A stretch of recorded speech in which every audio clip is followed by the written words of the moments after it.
کبھی کبھی بڑا عجیب لگتا ہے کہ جب جمعۃ المبارک یا نماز ختم ہوتی ہے تو لوگ مسجد سے ایک دوسرے کو دھکے دے کر کے باہر نکلنے کی کوشش کر رہے ہوتے ہیں. ایک سمت کھڑے ہو جائیں کہ موقع مل گیا ہے 2 لمحے اور کھڑا ہونے کا. لوگ آرام سے نکل جائیں گے تو میں بھی نکل جاؤں گا. جلدی جلدی مسجد سے نکلنے کے لیے جو بے چینی ہے یہ ایک مومن کی زندگی نہیں ہے.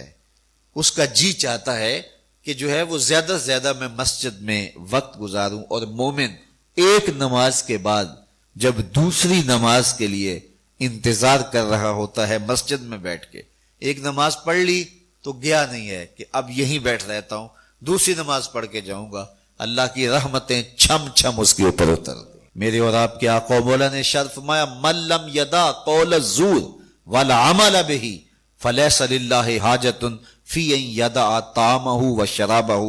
جس نے جھوٹ اور جھوٹے کام نہیں چھوڑے اس کے بھوکا اور پیاسا رہنے کی اللہ کو کوئی ضرورت نہیں ہے.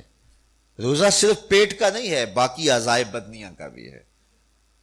پیٹ میں ہم نے جو حلال اور مشروع چیزیں تھیں ان کو ڈالنے سے بھی گریز کیا کہ ہم روزے سے ہیں.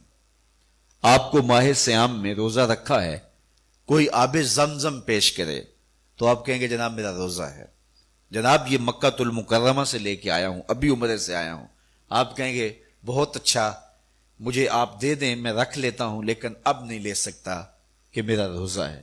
کوئی آپ کو کھجوریں پیش کرے کہ یہ مدینہ تو رسول صلی اللہ علیہ وسلم کی کھجوریں ہیں اور یہ بالکل خالص مدینے کی سرزمین میں اگی ہیں, مدینے کی ہواؤں نے انہیں پالا ہے اور یہ میں وہاں سے خاص طور پہ آپ کے لیے لے کر آیا ہوں, تو آپ ان کو چوم کے آنکھوں سے تو لگائیں گے لیکن کھجور کھائیں گے نہیں. آپ کہیں گے جناب میرا روزہ ہے. میاں روزہ ہے لیکن یہ کھجوریں تو مدینے کی ہیں اور پاک ہیں, طیب ہیں, طاہر ہیں, تبرک ہے, لیکن آپ تبرک جاننے ماننے سمجھنے کے باوجود اس کو نہیں کھائیں گے. آپ کہیں گے کہ میرا روزہ ہے. وہ ایک صاحب نے لوہے کا کڑا پہنا ہوا تھا تو میں نے اس کو کہا کہ یہ گناہ بے لذت ہے, یعنی ایسا گناہ ہے کہ گناہ بھی ہو رہا ہے اور لذت بھی کوئی نہیں ہے, تو گناہ بے لذت کیوں کرتے ہو؟ تو اس نے مجھے جھٹ سے کہا کہ میرے ایک دوست گئے تھے اور وہ مدینہ تو رسول سے لے کر آئے تھے تو یہ مدینے کا تحفہ ہے. تو میں نے کہا صاحب مدینے والے نے تو منع کیا ہے, تو کھجوریں مدینہ تو رسول کی ہوں یا مکہ المکرمہ کا مائے زمزم ہو, آپ کو روزے کی حالت میں پیش کیا جائے تو آپ اس کو نہیں لیں گے.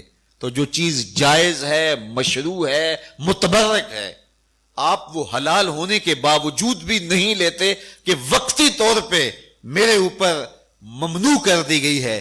تو جو چیزیں جائز, طیب, طاہر, متبرک ہیں آپ روزے میں ان کو بھی چھوڑ دیتے ہیں, اور جو روزے کے علاوہ بھی حرام ہیں تو ان کو کیوں اختیار کرتے ہیں؟ جھوٹ بولنا تو روزے کے علاوہ بھی حرام ہے, غیبت کرنا تو روزے کے علاوہ بھی حرام ہے, بہتان لگانا تو روزے کے علاوہ بھی حرام ہے, کسی کے لیے جو ہے وہ بدگمانی کر کے اور پھر اس کو آگے پھیلانا یہ روزے کے علاوہ بھی حرام ہے.